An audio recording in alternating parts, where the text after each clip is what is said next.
అందరికీ శనార్థులు దిల్దార్ వార్తలకి స్వాగతం సుస్వాగతం. అబ్బబ్బా, ఎటు చూసినా పచ్చని తోరణాలు, చలువ పందిళ్లు, కళ్యాణ కాంతులు. అవునరా, వడపప్పు, పానకం, ప్రసాదాలు, పులిహోర, దద్దోజనాలు వాడవాడలో గుమగుమలే. నేను కళ్యాణం గురించి చెప్తుంటే నువ్వు నైవేద్యాల గురించి చెప్తున్నావు. కళ్యాణం చూసిన పుణ్యమే, ప్రసాదం తిన్న పుణ్యమే గారా. పెండ్లంటే సీతారాములదే, దాంపత్యం అంటే జానకి రాములదే. దివి నుంచి దేవతలు తొంగి చూసే సంబరం, ముక్కోటి దేవుళ్ళు ఆశీర్వదించే సమయం. సరే సరే, నీతోటి ముచ్చట తర్వాత గాని పాప కన్లార కళ్యాణం చూద్దాం. భద్రాద్రి భక్తులతోటి కిటకిటలాడింది. మిథిలా స్టేడియం కళ్యాణ కాంతులతోటి కలకలలాడింది. సిగ్గులోలికే సీతమ్మ, ముద్దులోలికే రామయ్య చేయబట్టి ఏడడుగులేసే సంబురం అంగరంగ వైభవంగా సాగింది. బంగారు బొమ్మ సీతమ్మ, నీలమేఘశ్యాముడు శ్రీరాముని చూసేతందుకు రెండు కండ్లు జాలవంటి నమ్ముండ్రి. భద్రాచలం అంతా మిథిలా నగరాన్ని తలపించింది. వేద పండితుల మంత్రాలతోటి మేళతాళాల నడుమ మధ్యాహ్నం 12 గంటలకు అభిజిత్ లగ్నంలా సీతమ్మ వారి మెడల పుట్టింటి మెట్టింటి రామదాసు చెప్పించిన సూత్రాలతోటి 3 ముల్లేసిండు రాములవారు. ఇక ముల్లోకాల నుంచి దేవతలు తొంగి చూసే ఈ సంబురం కన్నుల పండుగ లెక్క సాగింది. సీతారాముల నెత్తిన రాలిన ముత్యాల తలంబ్రాలను కళ్ళకద్దుకొని దాసుకున్నారు భక్తులు. ఇక భద్రాచల వీధులన్నీ శ్రీరామనామ స్మరణలతోని మారుమోగినాయి. ఈ సమయంలోనే సుముహూర్తంగా నిర్ణయించారు. అభిజిల్ లగ్నం అన్నారు కనుక అంతా కూడా సేవించండి. ఆ స్వామివారికి అమ్మవారికి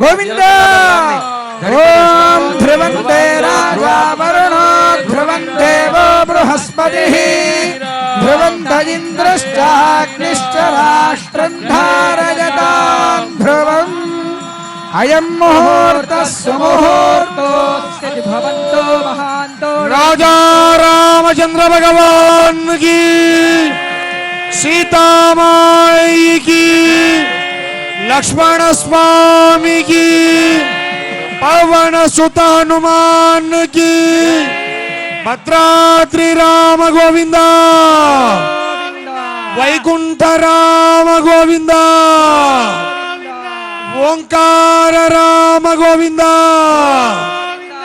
మంగళీరితి మంత్రేణ శ్రీ సీతా మహాలక్ష్మీదేవ్యాః కంఠే ఆచార్యః హరిం ధ్యాయన్ సమర్పయేత్.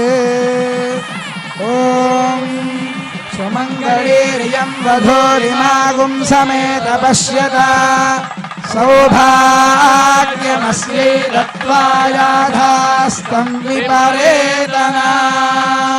మాంగళ్యధారణ ముహూర్త సుముహూర్తోస్తు భవంతో మహాంతో అనుగృహంతు. మాంగళ్యధారణ ముహూర్త సుముహూర్తోస్తు.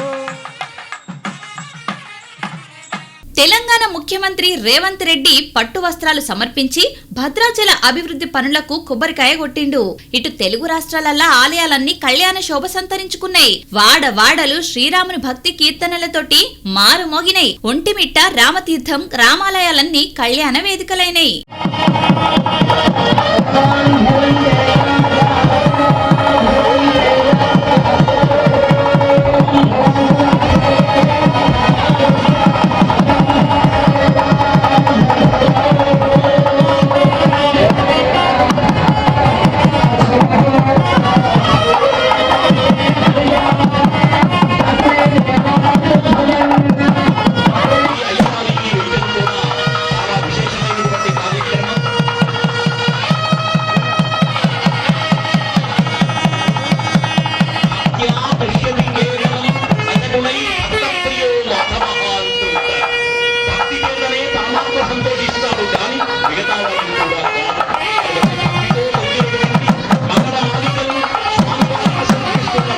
ప్రపంచమంతా కూడా చాలా అల్లుకోవ పరిస్థితిలో ఉన్నది.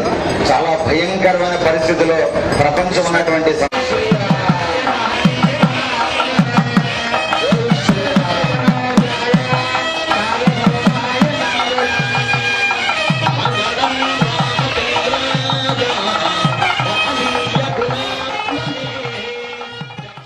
శివరాత్రి రోజు నాగన్న శివలింగం మీద పడిగిప్పిండని అనంగిన్నవా? ఇనుడా సూసుడు కూడా చూసిన తెలుసా? మంచిదానివే. అయితే ఇయ్యాల రాములోరి కళ్యాణం కదా, ఏమన్నా అద్భుతమైందా?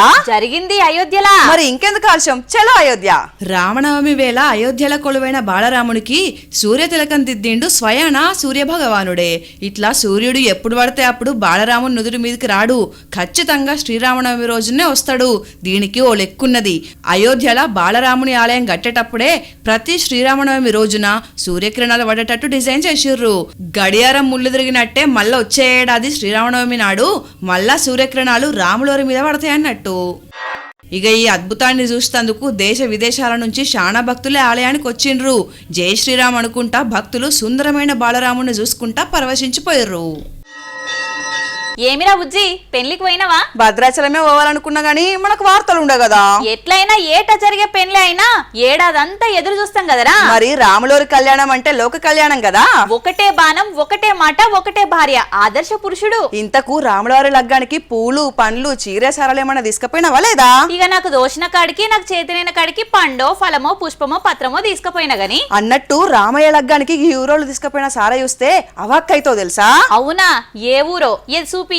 ఏముంది, అందరి లెక్కనే రంగురంగుల చీరలు, తీరొక్క పండ్లు, పూలు, పూజ బుట్టలు ఇవన్నీ చూస్తే నిజం వస్తువులు పెట్టిరు అనుకుంటున్నారు కదా. కానీ అవన్నీ స్వచ్ఛమైన కోవాతోటి వేసి రంగులద్దిన కళాకృతులు. సంస్కృతి సాంప్రదాయానికి కళలను కూడా జోడించి సీతమ్మ వారికి ఈ సారను సమర్పిస్తారన్నట్టు. వీటిని కంతాని పిలుచుకుంటారు. ఎంత నైపుణ్యమో చూడుర్రి. ఎంతో భక్తి శ్రద్ధలతోటి 20 రోజుల ముంగల్నే ఈ మిఠాయిల తయారీ మొదలు పెడతారు. అంబేద్కర్ కోనసీమ జిల్లా గన్నవరం వైనాతయ్య నది ఒడ్డున ఉన్న పట్టాభిరామస్వామి ఆలయంలో జరుగుతున్న కళ్యాణానికి 17 ఏళ్లుగా ఈ సాంప్రదాయం పాటిస్తున్నారు ఆలయ ధర్మకర్తలు భీమరాజు దంపతులు. ఈ పుణ్యకార్యంలో ఊరూరంతా కలిసి సీతమ్మ వారికి సారే, రాముల వారికి నైవేద్యంగా తీరొక్క పిండి వంటలు, 100 రకాల చిరుతిండ్లు, 30 రకాల కోవా స్వీట్లు తయారు చేసి కళ్యాణానికి అందిస్తారన్నట్టు. పెండ్లంటే ఒక్కొక్కరింటికి ఒక్కో ఆచారం ఉంటది, ఒక్కో పద్ధతి ఉంటది కదా. అట్లనే రాముల వారి కళ్యాణానికి కూడా ఊరికో ఆచారం ఉంటది. మా ఇంటి పెండ్లి అని వాళ్ళ సంప్రదాయాలను ఇట్లా తూచా తప్పకుండా పాటించి ఆ కళ్యాణరాముణ్ణి గొలుసుకుంటారు. మళ్ళొక్క పార్టీకి తెలంగాణలో పురుడు వస్తున్నారట కదా. మరి ఆ బారసాలకు నువ్వు పోతావా? అందరిని రమ్మంటున్నారు. నేను ఒక్కదాన్ని ఎందుకు పోతా? ఎవలు? ఇంకెవలు? కేసీఆర్ సార్ గౌరాల బిడ్డ కవితక్క. అవును, ఆ పార్టీ ఇయాలనే డెలివరీ అవుతుందని అన్నారు కదా. రాములోరి కళ్యాణం గోలే మరేందో అక్కనే అడుగుదాంపా. రాములోరి కళ్యాణం సాక్షిగా తెలంగాణ రాజకీయ శక్తిగా ఎదుగుతాం, పేద పబ్లిక్ కు అండగా ఉంటామని అనుకొచ్చింది కవితక్క. ఏప్రిల్ 25వ తారీఖు నాడు పార్టీ పేరు, జెండా, అజెండా ఎట్లా ఉంటది అనేది చెప్పుతామని అనుకొచ్చింది. వచ్చే నెల ఏప్రిల్ 25వ తారీఖు నాడు మార్నింగ్ 10 o'clockకి మేము జెండా ఆవిష్కరణ చేసి మా పార్టీ పేరు చెప్తాము. మంచి ముహూర్తం ఉంది. మీ అందరికీ తెలుసు, నేను ముహూర్తాలని బలంగా నమ్ముతా. మరి కాలానుగుణంగా పనులు చేస్తే ప్రజలకు కలిసి వస్తుందని నేను బలంగా నమ్ముతున్నా. కాబట్టి ఆ ఉదయం పూట అయినా తీసుకోవడం జరిగింది.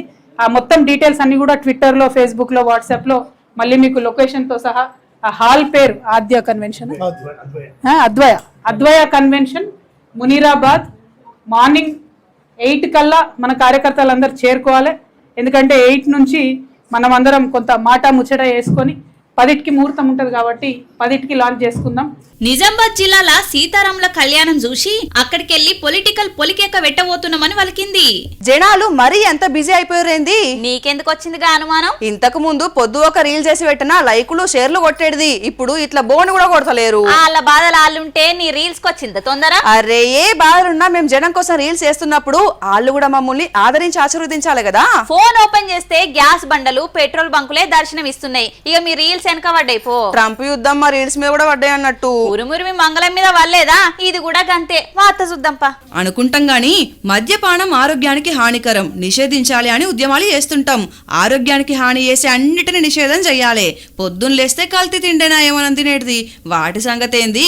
ఎండాకాలం వచ్చిందంటే ఖతం, సప్పుడు చేసుకుంటా గల్లీలనే చక్కర్లు కొడుతుంటాయి ఐస్ క్రీమ్ బండ్లు.